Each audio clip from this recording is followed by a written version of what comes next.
Hello everyone, and welcome to this new video of Deep in Politics.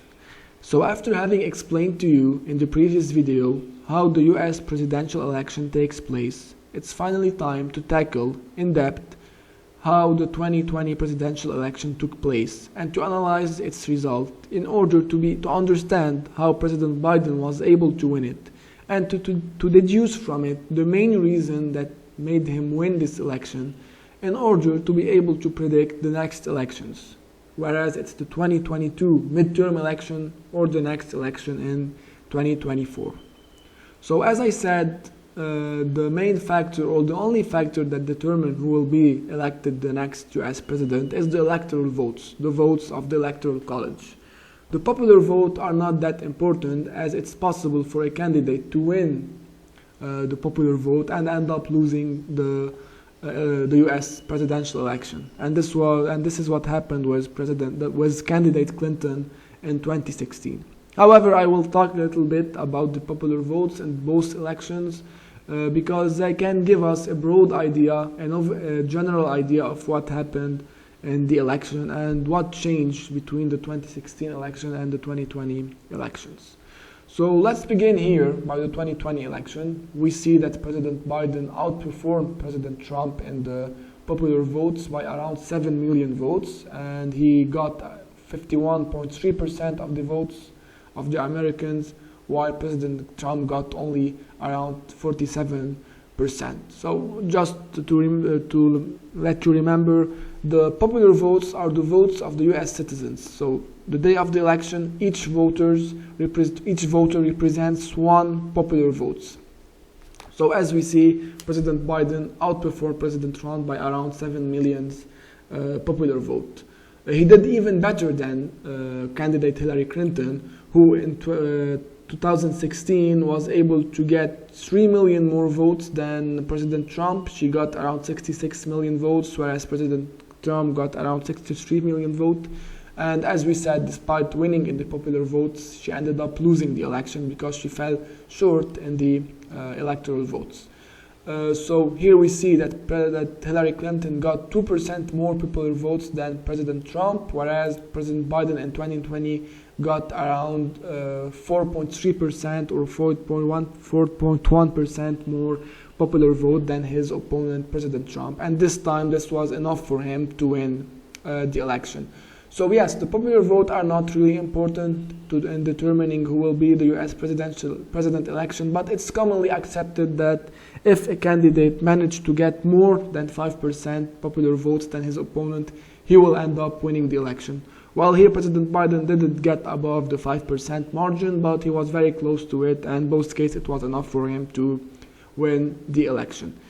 A very important thing that I want you to see before moving to the electoral vote, it's that President Biden got around 16 million more popular vote than did Hillary Clinton back in 2016, and it's huge. It's a boost, it's a raise of around 29%. So the Democrat and President Biden got 29% more votes than they got in 2016, and in order to get this percentage, you have to divide the popular vote that they got in 2020 by the popular vote that they got in 2016 and to multiply it by 100, and you will get they got 29% more vote than they did in 2016. And it's huge. It's around a third, and this is something that we didn't see before in the US election and even in any election. Whereas the Republican, and this is also very important, the Republican didn't do bad. It's not that they underperformed compared to 2016. No, they did better than 2016, as President Trump was able to get around 11 more million votes than he did in 2016, and this is a boost of around 12.7%. So the Republican and President Trump got 12.7% more popular vote than they did in 2016. And this is very important. Why? Because it shows that the reason that President Biden was able to win the election is that he was able to attract new voters that didn't vote in 2016. And and not that some voters shifted from Republican to Democrat. This wasn't the reason that Biden won the election. No, the President Trump had a very solid electoral base, and he was able to keep it from 2016 and even to build on it, as he was able to get 11 million more votes. So the main reason that Biden won is that he was able to attract a certain category of voters that didn't vote in 2016, and it will turn out to be, and this is what we will discover when we will begin analyzing the result state by state. This category of voters that didn't vote in 2016 and that voted for President Biden in 2020 was the category of white educated voters. These type of voters, the white educated voters, well, generally they vote more with Democrat than they do with Republican. Not by a big margin, but they are closer to Democrat than they are to the Republican. And in 2016, this category of voters didn't vote. It's not that they voted for Donald Trump and this time they shifted to Biden and the Democrats. They didn't vote. They didn't like any of the candidates. And it seems that they didn't like Hillary Clinton, because these voters, as I said, usually vote for Democrat. In 2016, they didn't do this, whereas in 2020, they turned out in a very huge number in favor of President Biden.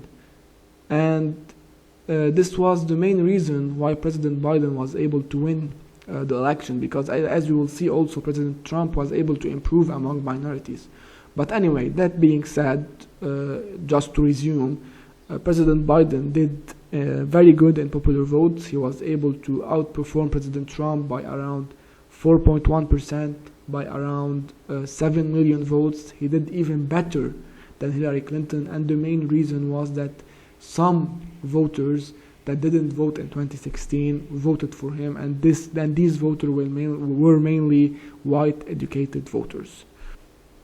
So that being said, let's now turn to the most important votes, the electoral votes, and these are the votes allocated to each state, and the candidate that win the states will carry generally all the electoral vote of the state and begin adding these electoral vote in order to be able to reach the 270 mark to be elected as president. So in order to let you understand what happened in the 2020 election and how these electoral votes were divided among both candidates, I will begin coloring the map with you from scratch. But before this, let me give you a small remark. I know that most of you who follows the US election knows it, but I will give it anyway. The eve of the election, the day of the election, and when the result begin to go out, we're not really looking to all the state. We're not focusing on the result of all the state, because we already know that the result of some states. Indeed, some states we already know that some states will vote Democrat, whereas the others will vote for Republican. These are states where the margin between the two parties is very big, so there isn't any battle in these states. We already now know how they will vote. And let's begin by coloring the safe Democrat states. So as you might already know, the blue color refers to the Democrat, whereas the red one to the Republican. So as for the Democrat, let's begin by coloring the state that were safe blue even before the night of the election. First you have Hawaii, then California, then Oregon, then Washington, then we move to Colorado, New Mexico, Illinois is also a safe blue state. Minnesota was safe blue, even though it wasn't won by a very big margin compared to the other blue states. We also have the state of Virginia. Then we have the state of New York, who always votes Democrat. Same go for Vermont and the New Hampshire. Sorry if I'm not pronouncing the name of the state very correctly or perfectly, but I'm not from the US, and so I have some pronunciation problems, especially in the name of the states. Let's continue. All these states also vote for Democrat. This is Massachusetts, Rhode Island, Connecticut, New Jersey, Delaware, Maryland, Washington DC.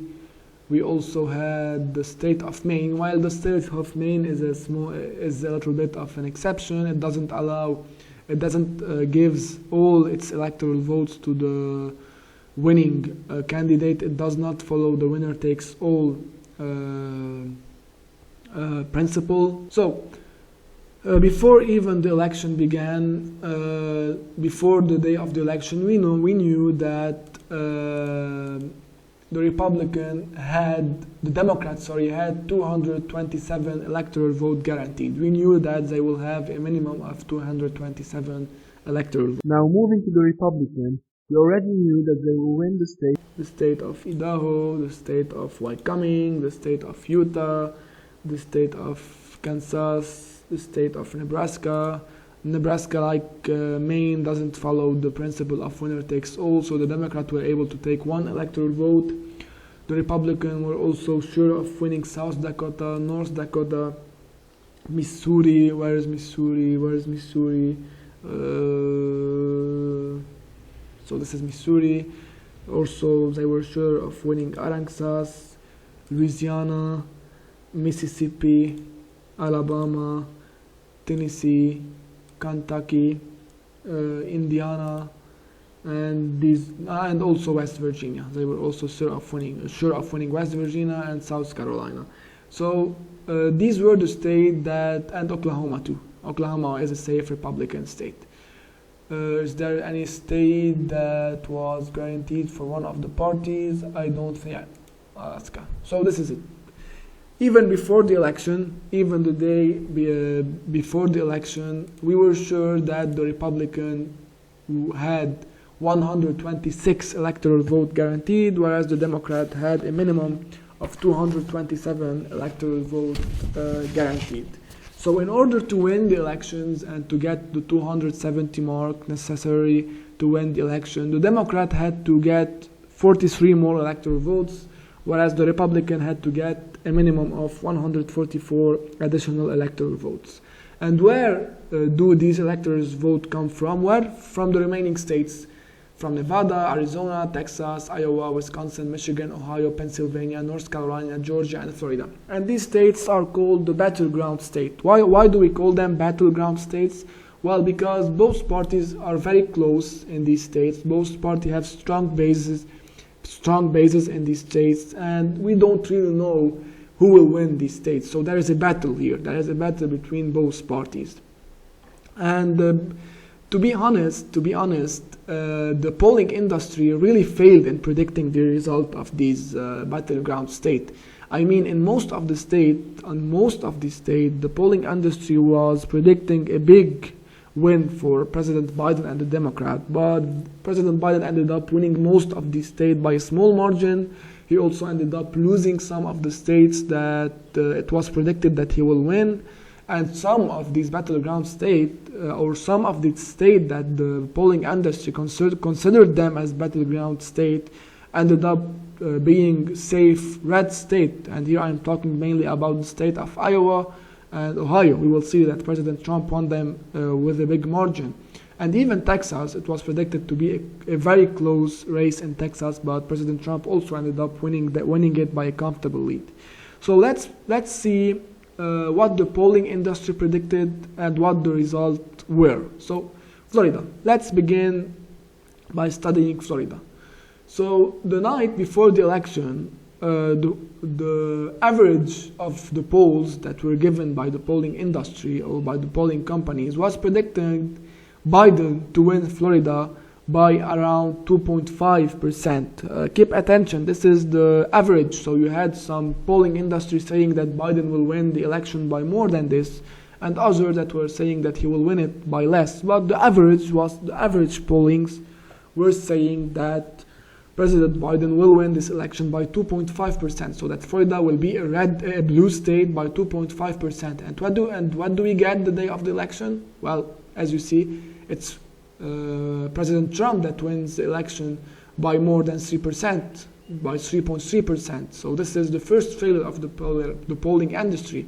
And when we will be studying Florida, we will see that the polling industry that didn't study the Hispanic voter very closely, because we will see that Hispanic voters in Florida shifted in a big way towards Republican and President Trump. So this is the first mistake of the polling industries. I predicted a win for President Biden by more than 2%. He ended up losing the state by more than 3%. Now let's move to Georgia. Let's see Georgia.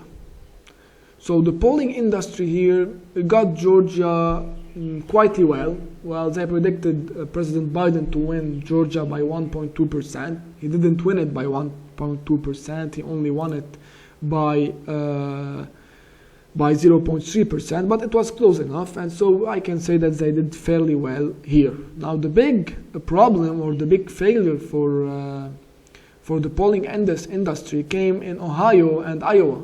Let's see what they predicted in Ohio. Let's see what the polling industry predicted for Ohio. Well, at the eve of the election, the night before the election, the average polls in Ohio were showing President Trump to win the state by only 0.8%. So it was a toss-up state. We really didn't know, according to the polling industry, who will take the state of Ohio. And look what we had the day of the election. We had President Trump winning Ohio by more than 8%. It's crazy, it's a big margin, it's a big failure for the polling industry, but more importantly, it turned out that Ohio wasn't even a battleground state. It was a safe Republican state. Same happened in Iowa. Let's see Iowa. In Iowa, this is Iowa. The polling industry predicted President Trump to win Iowa by only 1.3%, so it was also a very close race, and it could have went either way according to the polling industry. But also, one more time, we see that President Trump was able to win Ohio by around 8%, which is also a very big margin. So also here a big failure for the polling industry. Let's see also other states now, other battleground state. Here, for example, let's see the blue wall. So the blue wall is a wall that is formed from the states of Wisconsin, Michigan, and Pennsylvania. It's called blue wall because these states used to vote Democrat, and by big margin. We will see this when we reach this state. But in 2016, President Trump was able to scatter this blue wall and to win the three states of Pennsylvania, Michigan, and Wisconsin by small margin, but he ended up winning them. Look, he won Pennsylvania, he won Michigan, he won Wisconsin. And but this time in 2020, the polling industry was predicting President Biden not only to win the blue wall, to retake the blue wall and these three states, but they were predicting him to win these three states by very big margin, and you will see that that didn't turn up to be the case. Yes, he won these states, but by a very small margin, and I can easily say that this is not a blue wall anymore. It's states that are only slightly voting Democrat, and they will, most of them, or at least two of them, I'm sure, will end up voting Republican from the next election, and so on. Let's see the prediction, let's see the polling. Let's begin, for example, with Pennsylvania. Let's see Pennsylvania. So, the night before the election, the eve of the election, the polling industry was predicting President Biden to win Pennsylvania by more than 5 points. And 5 points, it's quite a good margin, it's quite a comfortable margin. However, we see that President Biden was able to win Pennsylvania by only 1.2 points. And just keep in mind that President Biden is from Pennsylvania. He's from the state of Pennsylvania, and so he got more votes than any other Democrat candidate could get in Pennsylvania because he's from here. He only won it by 1.2%, whereas the average polling industry was predicting Biden to win the state by more than 5%. So also a big blow for the polling industry. Now Wisconsin, I think that in Wisconsin they did terribly bad. Let's see. This is Wisconsin. So in Wisconsin, look at this. They predicted President Biden to win Wisconsin by around 8.5 points. So the average polling showed that President Biden was gonna win the state by 8.5%. And I remember very well that CNN came up with a poll saying that President Biden was gonna win Wisconsin by more than 17 points. And what was the result? The result was that President Biden won the state of Wisconsin by only 0.6 points. Look by how much the polling industry failed. They predicted him to win the election by 8.5 points. He won it by only 0.6 points. By only 0.6 points. And this was also a failure for the polling industry, a big failure for the polling industry. Same goes for Michigan. President Biden won it by less than by 2.6 or 2.8 point, whereas also the average polling industry was putting him ahead of President Trump by more than 8 points. Also, I'm gonna finally talk about Texas and North Carolina. Let's see North Carolina first. North Carolina, where is this? Is North Carolina. So the polling industry was predicting President Biden to win North Carolina by around 2 points, but President Trump ended up winning the state of North Carolina by more than 1 point. So they also failed in predicting the winner of the states. Last but not least, let me talk a little bit about the state of Texas, because it's a very important state. It's a state that used to vote strongly Republican, but lately it's been shifting a little bit toward the Democrat because of immigration. We'll see this when we get to.